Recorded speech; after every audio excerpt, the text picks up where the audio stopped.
Today, Kwame Nkrumah is remembered as the father of Ghana. But when he was alive, many of his own people hated him. Some even cheered on while he was overthrown. And he didn't even die in the country he helped to create.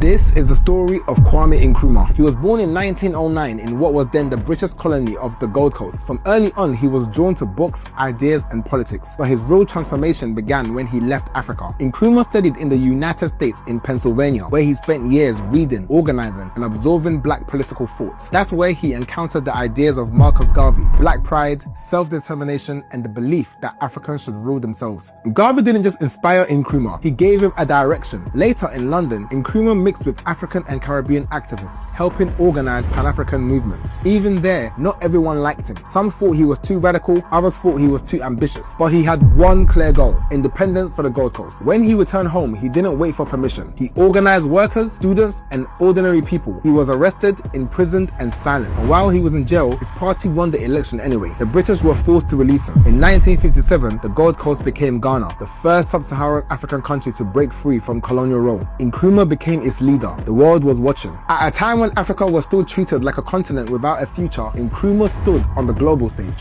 He even danced with Queen Elizabeth II, a moment that symbolized something unthinkable just years earlier. A former colony standing as an equal. Suddenly, Ghana wasn't just free, it was visible. Nkrumah pushed massive projects: education, industry, infrastructure, and the Akosombo Dam. He wrote books including Africa Must Unite and Neo-Colonialism, the last stage of imperialism, which turned him into a global voice for Pan-Africanism. He didn't just want Ghana to be free, he wanted Africa to be free and united. But at home, things grew tense. He centralized power, he silenced critics. Some Ghanaians felt he was becoming authoritarian. Even Ghanaians abroad, including in London, began turning against him. In 1966, while Nkrumah was on a trip overseas, the military overthrew his government. He never returned to rule again in Ghana. He spent his final years in exile, moving between countries, still thinking about Africa, still writing, still believing in unity. In 1972, he died in Bucharest, Romania, far from the country he helped bring into existence. Today, Ghana honors him. Streets carry his name, statues stand in his image, but his life leaves an uncomfortable truth. The man who freed a nation